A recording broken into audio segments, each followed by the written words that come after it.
नमस्कार दोस्तों, स्वागत है आपका साहित्य सागर चैनल पर। आज हम लेकर आए हैं मुंशी प्रेमचंद जी के अमर उपन्यास गोदान का भाग 33। तो चलिए इस नए अध्याय में होरी की जीवन यात्रा के और करीब से जानने के लिए बढ़ते हैं। डॉक्टर मेहता परीक्षक से परीक्षार्थी हो गए हैं। मालती से दूर दूर रहकर उन्हें ऐसी शंका होने लगी है कि उसे खो न बैठें। कई महीनों से मालती उनके पास ना आई थी और जब वह विकल होकर उसके घर गए तो मुलाकात न हुई।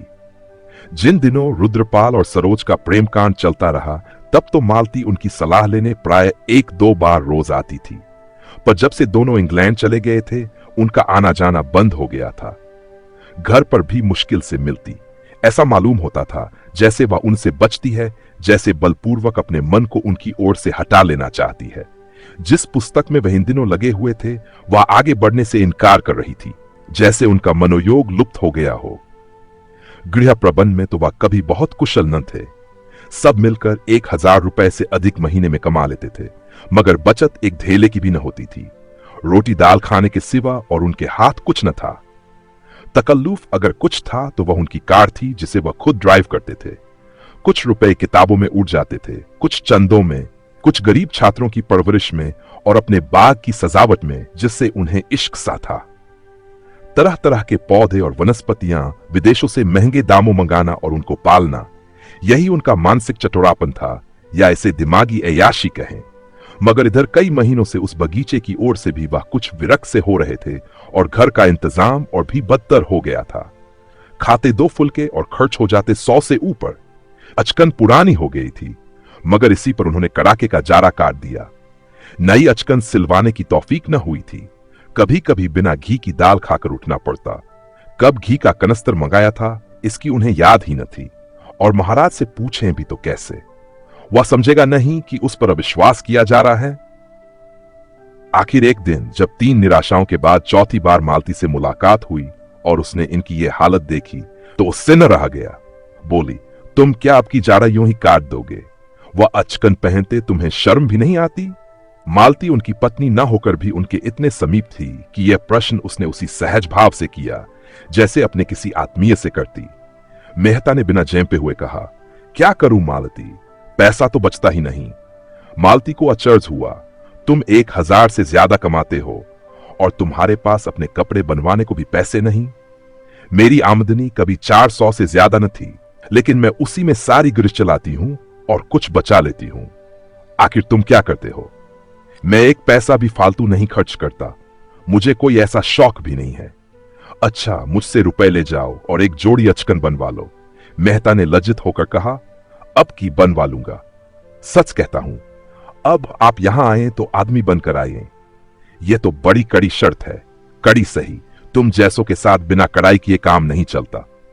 मगर वहां तो संदूक खाली था और किसी दुकान पर बेपैसे जाने का साहस न पड़ता था। मालती के घर जाए तो कौन मुंह लेकर? दिल में तरप तरप कर रह जाते थे। एक दिन नई विपत्ति आ पड़ी। इधर कई महीने से मकान का किराया नहीं दिया था। 75 रुपए माहवार बढ़ते जाते थे। मकानदार ने जब बहुत तकाजे करने पर भी रुपए वसूल न कर पाए तो नोटिस दे दी, मगर नोटिस रुपए गढ़ने का कोई जंतर तो है नहीं। नोटिस की तारीख निकल गई और रुपए न पहुंचे। तब मकानदार ने मजबूर होकर नालिश कर दी। वह जानता था मेहता जी बड़े सज्जन और परोपकारी पुरुष हैं, लेकिन इससे ज्यादा भलमनसी वह क्या करता कि 6 महीने बैठा रहा। मेहता ने किसी तरह की पैरवी न की। एक तरफा डिग्री हो गई।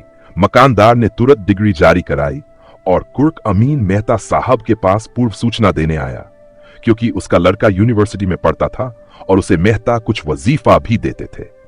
संयोग से उस वक्त मालती भी बैठी थी। बोली, कैसी कुर्की है, किस बात की? अमीन ने कहा, वही किराए की डिग्री जो हुई थी। मैंने कहा, हुजूर को इत्तला दे दूं।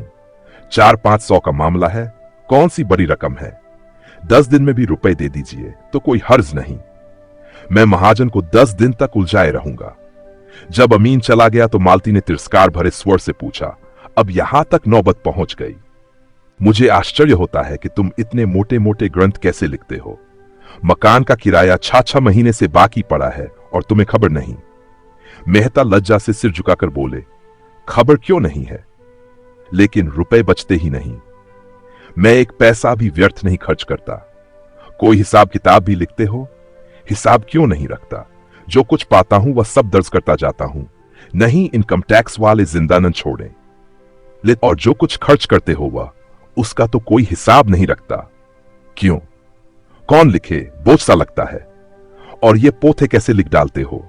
उसमें तो विशेष कुछ नहीं करना पड़ता। कलम लेकर बैठ जाता हूं। हर वक्त खर्च का खाता तो खोलकर नहीं बैठता। तो रुपए कैसे अदा करोगे? किसी से कर्ज ले लूंगा। तुम्हारे पास हो तो दे दो। मैं तो एक ही शर्त पर दे सकती हूं, तुम्हारी आमदनी सब मेरे हाथों में आए और खर्च भी मेरे हाथ से हो। मेहता प्रसन्न होकर बोले, वाह, अगर ये भार ले लो तो क्या कहना। मूसलो डोल बजाऊं। मालती ने डिग्री के रुपए चुका दिए और दूसरे ही दिन मेहता को वह बंगला खाली करने पर मजबूर किया। अपने बंगले में उसने उनके लिए 2 बड़े बड़े कमरे दे दिए। उनके भोजन आदि का प्रबंध भी अपनी ही गृहस्थी में कर दिया। मेहता के पास और सामान तो ज्यादा न था, मगर किताबें कई गाड़ी थीं। उनके दोनों कमरे पुस्तकों से भर गए। अपना बगीचा छोड़ने का उन्हें जरूर खलक हुआ, लेकिन मालती ने अपना पूरा अहाता उनके लिए छोड़ दिया कि जो फूल पत्तियां चाहें लगाएं। मेहता तो निश्चिंत हो गए, लेकिन मालती को उनकी आय व्यय पर नियंत्रण करने में बड़ी मुश्किल का सामना करना पड़ा। उसने देखा, आय तो 1000 से ज्यादा है, मगर वह सारी की सारी गुप्तदान में उड़ जाती है। 20-25 लड़के उन्हीं से वजीफा पाकर विद्यालय में पढ़ रहे थे। विधवाओं की तादाद भी इससे कम न थी। इस खर्च में कैसे कमी करे ये उसे न सूझता था। सारा दोष उसी के सिर मड़ा जाएगा, सारा अपयश उसी के हिस्से पड़ेगा। कभी मेहता पर जुझलाती, कभी अपने ऊपर, कभी प्रार्थरियों के ऊपर, जो एक सरल उदार प्राणी पर अपना भार रखते जरा भी न सकुचाते थे। ये देखकर और भी जुझलाहट होती थी कि इन दान लेने वालों में कुछ तो इसके पात्र ही न थे। एक दिन उसने मेहता को आड़े हाथों लिया। मेहता ने उसका आक्षेप सुनकर निश्चिंत भाव से कहा, तुम्हें अख्तियार है, जिसे चाहे दो, जिसे चाहे न दो। मुझसे पूछने की कोई जरूरत नहीं। हां, जवाब भी तुम्ही को देना पड़ेगा। मालती ने चिढ़कर कहा, हां और क्या, यश तो तुम लो, अपयश मेरे सिर मरो। मैं नहीं समझती तुम किस तर्क से इस दान प्रथा का समर्थन कर सकते हो। मनुष्य जाति को इस प्रथा ने जितना आलसी मखौर बनाया है और उसके आत्मगौरव पर जैसा आघात किया है, उतना अन्याय ने भी न किया होगा। बल्कि मेरे ख्याल में अन्याय ने मनुष्य जाति में विद्रोह की भावना उत्पन्न करके समाज का बड़ा उपकार किया है। मेहता ने स्वीकार किया, मेरे भी यही ख्याल हैं। तुम्हारा यह ख्याल नहीं है। नहीं मालती, मैं सच कहता हूं। तो विचार और व्यवहार में इतना भेद क्यों? मालती ने तीसरे महीने बहुतों को निराश किया। किसी को साफ जवाब दिया, किसी से मजबूरी जताई, किसी की फजीहत की। मिस्टर मेहता का बजट तो धीरे धीरे ठीक हो गया, मगर इससे उनको एक प्रकार की ग्लानि हुई। मालती ने जब तीसरे महीने में 300 की बचत दिखाई, तब वह उससे कुछ बोले नहीं, मगर उनकी दृष्टि में उसका गौरव कुछ कम अवश्य हो गया। नारी में दान और त्याग होना चाहिए, उसकी यही सबसे बड़ी विभूति है। इसी आधार पर समाज का भवन खड़ा है। वनिक बुद्धि को वह आवश्यक बुराई ही समझते थे। जिस दिन मेहता की अचकनें बनकर आई और नई घड़ी आई, वह संकोच के मारे कई दिन बाहर न निकले। आत्मसेवा से बड़ा उनकी नजर में दूसरा अपराध न था। मगर रहस्य की बात यह थी कि मालती उनको तो लेके ड्योड़े में कसकर बांधना चाहती थी।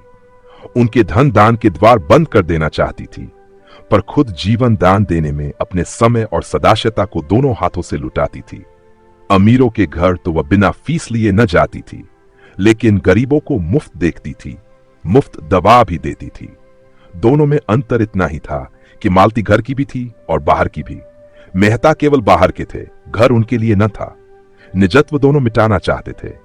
मेहता का रास्ता साफ था, उन पर अपनी जान के सिवा और कोई जिम्मेदारी न थी। मालती का रास्ता कठिन था, उस पर दायित्व था, बंधन था जिसे वह तोड़ न सकती थी, न तोड़ना चाहती थी। उस बंधन में ही उसे जीवन की प्रेरणा मिलती थी। उसे अब मेहता को समीप से देखकर यह अनुभव हो रहा था कि वह खुले जंगल में विचरने वाले जीव को पिंजरे में बंद नहीं कर सकती, और बंद कर देगी तो वह काटने और नोचने दौड़ेगा। पिंजरे में सब तरह का सुख मिलने पर भी उसके प्राण सदैव जंगल के लिए ही तड़पते रहेंगे। मेहता के लिए घरबारी दुनिया एक अनजानी दुनिया थी, जिसकी रीति नीति से वह परिचित न थे। उन्होंने संसार को बाहर से देखा था और उसे मक्त और फरेब से ही भरा समझते थे। जिधर देखते थे उधर ही बुराइयां नजर आती थी। मगर समाज में जब गहराई में जाकर देखा तो उन्हें मालूम हुआ कि इन बुराइयों के नीचे त्याग भी है, प्रेम भी है, साहस भी है, धैर्य भी है। मगर यह भी देखा कि वह विभूतियां हैं तो जरूर, पर दुर्लभ है। और इस शंका और संदेह में जब मालती का अंधकार से निकलता हुआ देवी रूप उन्हें नजर आया, तब वह उसकी ओर उतावलेपन के साथ सारा धैर्य खोकर टूटे और चाहा कि उसे ऐसे जतन से छिपाकर रखें कि किसी दूसरे की आंख भी उस पर न पड़े। यह ध्यान न रहा कि यह मोह ही विनाश की जड़ है। प्रेम जैसी निर्मम वस्तु क्या भय से बांधकर रखी जा सकती है? वह तो पूरा विश्वास चाहती है, पूरी स्वाधीनता चाहती है, पूरी जिम्मेदारी चाहती है। उसके पल्लवित होने की शक्ति उसके अंदर है। उसे प्रकाश और क्षेत्र मिलना चाहिए। वह कोई दीवार नहीं है जिस पर ऊपर से ईंटें रखी जाती हैं। उसमें तो प्राण है, फैलने की असीम शक्ति है। जब से मेहता इस बागले में आए हैं, उन्हें मालती से दिन में कई बार मिलने का अवसर मिलता है। उनके मित्र समझते हैं यह उनके विवाह की तैयारी है, केवल रस्म अदा करने की देर है। मेहता भी यही स्वप्न देखते रहते हैं। अगर मालती ने उन्हें सदा के लिए ठुकरा दिया होता तो क्यों उन पर इतना स्नेह रखती? शायद वह उन्हें सोचने का अवसर दे रही है और वह खूब सोचकर इसी निश्चय पर पहुंचे हैं कि मालती के बिना वह आधे हैं। वही उन्हें पूर्णता की ओर ले जा सकती है। बाहर से वह विलासिनी है, भीतर से वही मनोवृत्ति शक्ति का केंद्र है। मगर परिस्थिति बदल गई है। तब मालती प्यासी थी, अब मेहता प्यास से विकल हैं। और एक बार जवाब पा जाने के बाद उन्हें उस प्रश्न पर मालती से कुछ कहने का साहस नहीं होता। यद्यपि उनके मन में अब संदेह का लेश नहीं रहा। मालती को समीप से देखकर उनका आकर्षण बढ़ता ही जाता है। दूर से पुस्तक के जो अक्षर लिपे पुते लगते थे, समीप से वह स्पष्ट हो गए हैं। उनमें अर्थ है, संदेश है। इधर मालती ने अपने बाग के लिए गोबर को माली रख लिया था। एक दिन वह किसी मरीज को देखकर आ रही थी कि रास्ते में पेट्रोल न रहा। वह खुद ड्राइव कर रही थी। फिक्र हुई पेट्रोल कैसे आए। रात के 9 बज गए थे और माह का जारा पड़ रहा था। सड़कों पर सन्नाटा हो गया था। कोई ऐसा आदमी नजर न आता था जो कार को ढकेल कर पेट्रोल की दुकान तक ले जाए। बार बार नौकर पर झुंझला रही थी। हरामखोर कहीं का, बेखबर पड़ा रहता है। संयोग से गोबर उधर से आ निकला। मालती को खड़े देखकर उसने हालत समझ ली और गाड़ी को 2 फलांग ठेलकर पेट्रोल की दुकान तक लाया। मालती ने प्रसन्न होकर पूछा, नौकरी करोगे? गोबर ने धन्यवाद के साथ स्वीकार किया। 15 रुपए वेतन तय हुआ। माली का काम उसे पसंद था। यही काम उसने किया था और उसमें मजा हुआ था। मिल की मजूरी में वेतन ज्यादा मिलता था, पर उस काम से उसे उलझन होती थी। दूसरे दिन से गोबर ने मालती के यहां काम करना शुरू कर दिया। उसे रहने को एक कोठरी भी मिल गई। जुनिया भी आ गई। मालती बाग में आती तो उसे जुनिया का बालक धूल मिट्टी में खेलता मिलता। एक दिन मालती ने उसे एक मिठाई दे दी। बच्चा उस दिन से पच गया। उसे देखते ही उसके पीछे लग जाता और जब तक मिठाई न लेता उसका पीछा न छोड़ता। एक दिन मालती बाग में आई तो बालक न दिखाई दिया। जुनिया से पूछा तो मालूम हुआ बच्चे को ज्वर आ गया है। मालती ने घबराकर कहा, ज्वर आ गया तो मेरे पास क्यों नहीं लाई? चल देखूं। बालक खटोले पर ज्वर में अचेत पड़ा था। खपरेल की उस कोठरी में इतनी सील, इतना अंधेरा और इस ठंड के दिनों में भी इतनी मच्छर कि मालती 1 मिनट भी वहां न ठहर सकी। तुरंत आकर थर्मामीटर लिए जाकर देखा, 104 था। मालती को भय हुआ कहीं चेचक न हो। बच्चे को अभी टीका नहीं लगा था और अगर इस सीली कोठरी में रहा तो भय था कहीं ज्वर और न बढ़ जाए। सहसा बालक ने आंखें खोल दी और मालती को खड़ी पाकर करुण नेत्रों से उसकी ओर देखा और उसकी गोद के लिए हाथ फैलाए। मालती ने उसे गोद में उठा लिया और थपकियां देने लगी। बालक मालती के गोद में आकर जैसे किसी बड़े का अनुभव करने लगा। अपनी जलती हुई उंगलियों से उसके गले की मोतियों की माला कर अपनी ओर खींचने लगा। मालती ने कलेस उतारकर उसके गले में डाल दी। बालक की स्वार्थी प्रकृति इस दशा में भी सगत थी। नेकलेस पाकर अब उसे मालती की गोद में रहने की जरूरत न रही। यहां उसके छिन जाने का अभेद इस समय ज्यादा सुरक्षित थी। मालती ने खिले हुए मन से कहा, चीज लेकर कैसा भागा? चुनिया ने कहा, दे दो बेटा, मेम साहब का है। बालक ने हार को दोनों हाथों से पकड़ लिया और मां की ओर रोष से देखा। मालती बोली, तुम पहने रहो बच्चा, मैं मांगती नहीं हूं। उसी वक्त बोंगले में आकर उसने अपना बैठक का कमरा खाली कर दिया और उसी वक्त चुनिया उस नए कमरे में डट गई। मंगल ने उस स्वर्ग को कुतूहल भरी आंखों से देखा। छत में पंखा था, रंगीन बल्ब थे, दीवारों पर तस्वीरें थीं। देर तक उन चीजों को टकटकी लगाए देखता रहा। मालती ने बड़े प्यार से पुकारा, मंगल।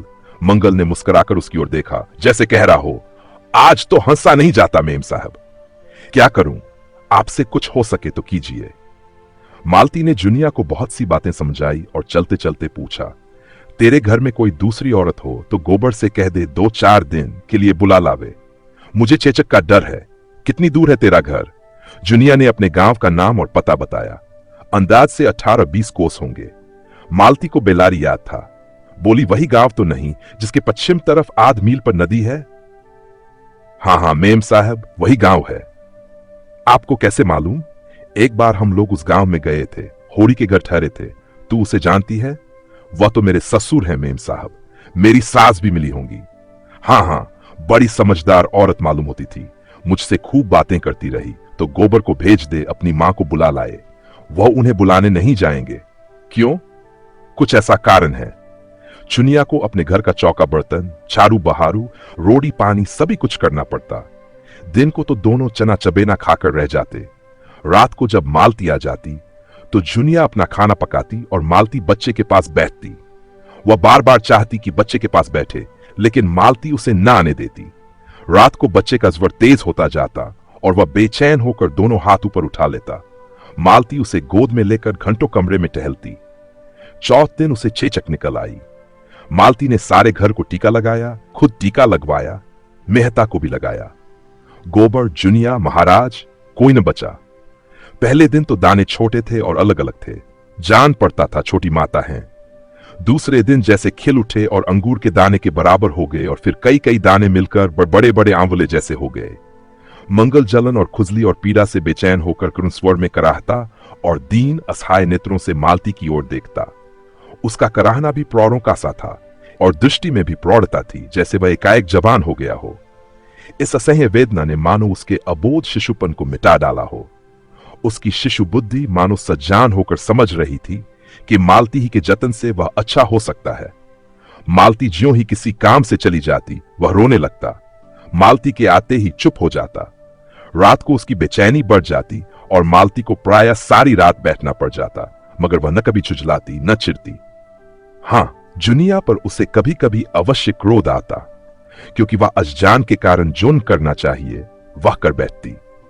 गोबर और जुनिया दोनों की आस्था झाड़ फूंक में एक थी। यहां उसको कोई अवसर न मिलता।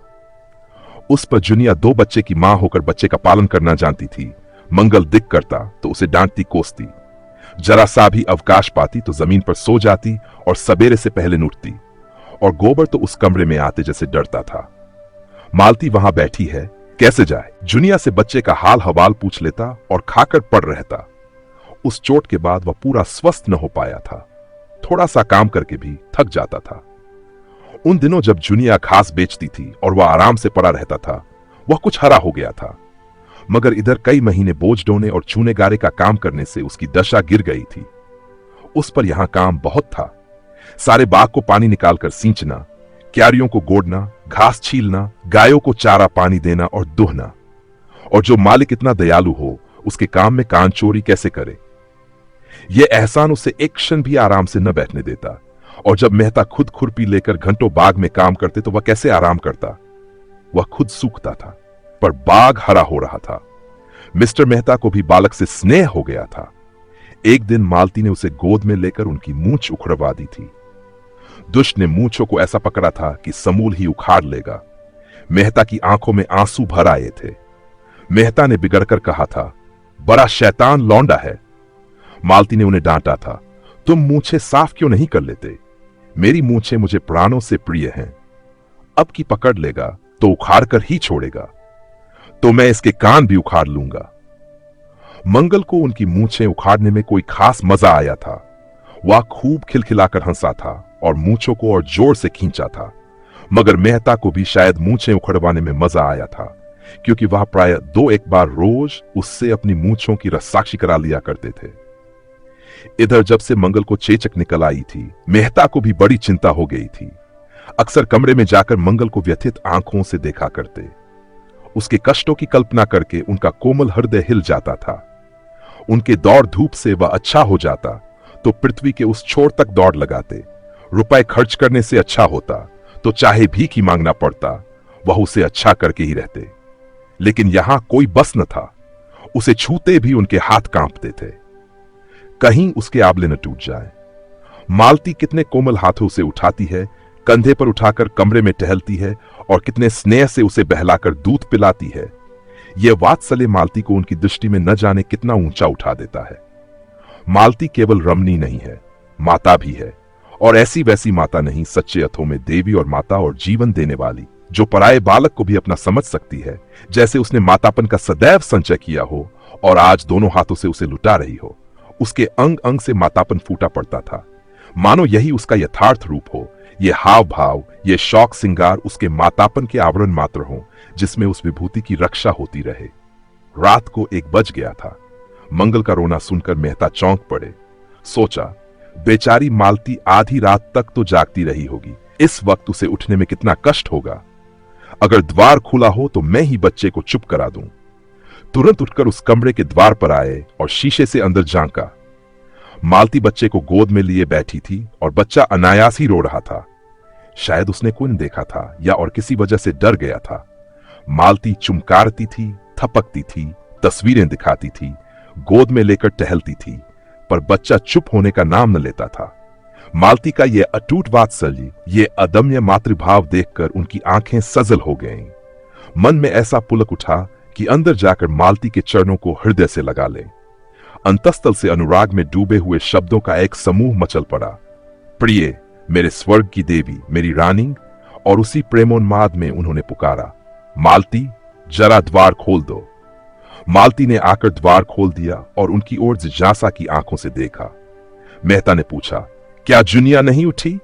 यह तो बहुत रो रहा है। मालती ने संवेदना भरे स्वर में कहा, आज 8वां दिन है, पीड़ा अधिक होगी इसी से। तो लाओ मैं कुछ देर टहला दूं, तुम थक गई हो। मालती ने मुस्कुराकर कहा, तुम्हें जरा ही देर में गुस्सा आ जाएगा। बात सच थी, मगर अपनी कमजोरी को कौन स्वीकार करता है। मेहता ने जिद करके कहा, तुमने मुझे इतना हल्का समझ लिया है? मालती ने बच्चे को उनकी गोद में दे दिया। उनकी गोद में जाते ही वह एकदम चुप हो गया। बालकों में जो एक अंतर्ज्ञान होता है, उसने उसे बता दिया, अब रोने में तुम्हारा कोई फायदा नहीं। यह नया आदमी सत्री नहीं, पुरुष है, और पुरुष गुस्सेवर होता है और निर्दयी भी होता है, और चारपाई पर लेटाकर या बाहर अंधेरे में सुलाकर दूर चला जा सकता है और किसी को पास आने भी न देगा। मेहता ने विजय गर्व से कहा, देखा कैसा चुप कर दिया। मालती ने विनोद किया, हां, तुम इस कला में कुशल हो, कहां सीखी? तुमसे।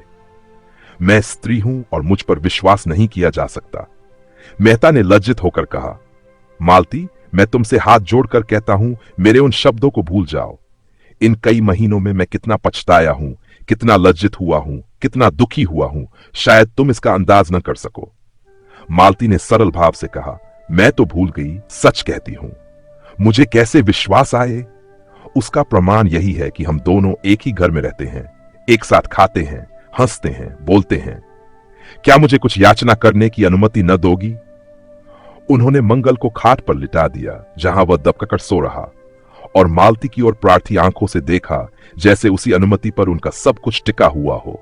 मालती ने आदर होकर कहा, तुम जानते हो, तुमसे ज्यादा निकट संसार में मेरा कोई दूसरा नहीं है। मैंने बहुत दिन हुए अपने को तुम्हारे चरणों पर समर्पित कर दिया।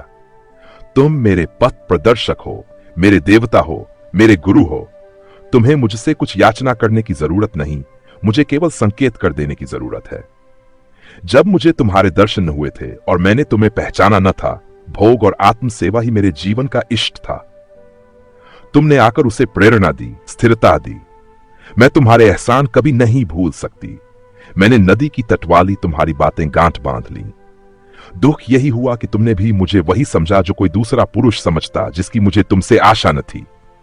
उसका दायित्व मेरे ऊपर है, यह मैं जानती हूं, लेकिन तुम्हारा अमूल्य प्रेम पाकर भी मैं वही बनी रहूंगी।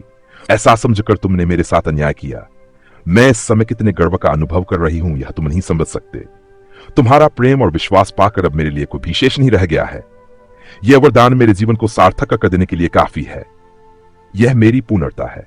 यह कहते कहते मालती के मन में ऐसा अनुराग उठा, मेहता के सीने से लिपट जाए। भीतर की भावनाएं बाहर आकर मानो सत्य हो उसका रुकित हो। जिस आनंद को उसने दुर्लभ समझ रखा था वह इतना सुलभ, इतना समीप है, और हृदय का वह आह्लाद मुख पर आकर उसे ऐसी शोभा देने लगा कि मेहता को उसमें देवत्व की आभा दिखी। यह नारी है या मंगल की, पवित्रता की और त्याग की प्रतिमा। उसी वक्त जुनिया जाकर उठ बैठी और मेहता अपने कमरे में चले गए, और फिर 2 सप्ताह तक मालती से कुछ बातचीत करने का अवसर उन्हें न मिला। मालती कभी उनसे एकांत में न मिलती। मालती के वह शब्द उनके हृदय में गूंजते रहते। उनमें कितनी सांत्वना थी, कितनी विनय थी, कितना नशा था। 2 सप्ताह में मंगल अच्छा हो गया। हां, मुंह पर चेचक के दाग न भर सके। उस दिन मालती ने आसपास के लड़कों को भर पेट मिठाई खिलाई और जो मनौतियां कर रखी थीं, वह भी पूरी की। इस त्याग के जीवन में कितना आनंद है, इसका अब उसे अनुभव हो रहा था। जुनिया और गोबर का हर्ष मानो उसके भीतर प्रतिबिंबित हो रहा था। दूसरों के कष्ट निवारण में उसने जिस सुख और उल्लास का अनुभव किया, वह कभी भोग विलास के जीवन में न किया था। वह लालसा अब उन फूलों की भांति क्षीण हो गई थी जिसमें फल लग रहे हों। अब वह उस दर्जे से आगे निकल चुकी थी जब मनुष्य स्थूल आनंद को परम सुख मानता है। यह आनंद अब उसे पतन की ओर ले जाने वाला, कुछ हल्का बल्कि बीभत्स सा लगता था। उस बड़े बंगले में रहने का क्या आनंद जब उसके आसपास मिट्टी के झोपड़े मानो विलाप कर रहे हों। कार पर चढ़कर अब उसे गर्व नहीं होता। मंगल जैसे अबोध बालक ने उसके जीवन में कितना प्रकाश डाल दिया, उसके सामने सच्चे आनंद का द्वार सा खोल दिया। एक दिन मेहता के सिर में जोर का दर्द हो रहा था। वह आंखें बंद किए चारपाई पर पड़े तड़प रहे थे कि मालती ने आकर उनके सिर पर हाथ रखकर पूछा, कब से यह दर्द हो रहा है? मेहता को ऐसा जान पड़ा, उन कोमल हाथों ने जैसे सारा दर्द खींच लिया। उठकर बैठ गए और बोले, दर्द तो दोपहर से ही हो रहा था और ऐसा सिर दर्द मुझे आज तक नहीं हुआ था, मगर तुम्हारे हाथ रखते ही सिर ऐसा हल्का हो गया है मानो दर्द था ही नहीं। तुम्हारे हाथों में यह सिद्धि है। मालती ने उन्हें कोई दवा लाकर खाने को दे दी और आराम से लेट रहने को ताकीद करके तुरंत कमरे से निकल जाने को हुई। मेहता ने आग्रह करके कहा, जरा 2 मिनट बैठोगी नहीं? मालती ने द्वार पर से पीछे फिरकर कहा, इस वक्त बातें करोगे तो शायद फिर दर्द होने लगे। आराम से लेटे रहो। आजकल मैं तुम्हें हमेशा कुछ न कुछ पढ़ते या लिखते देखती हूं। 2-4 दिन लिखना पढ़ना छोड़ दो। तुम 1 मिनट बैठोगी नहीं? मुझे एक मरीज को देखने जाना है। अच्छी बात है, जाओ। मेहता के मुख पर कुछ ऐसी उदासी छा गई कि मालती लौट पड़ी और सामने आकर बोली, अच्छा कहो, क्या कहते हो?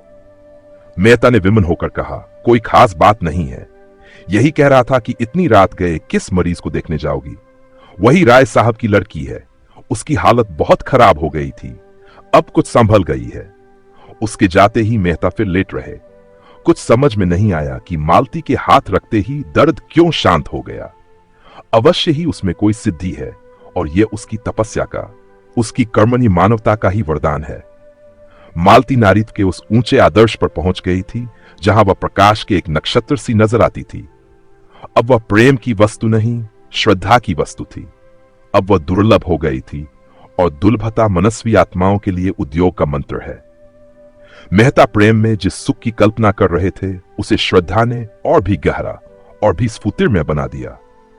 प्रेम में कुछ मान भी होता है, कुछ महत्व भी।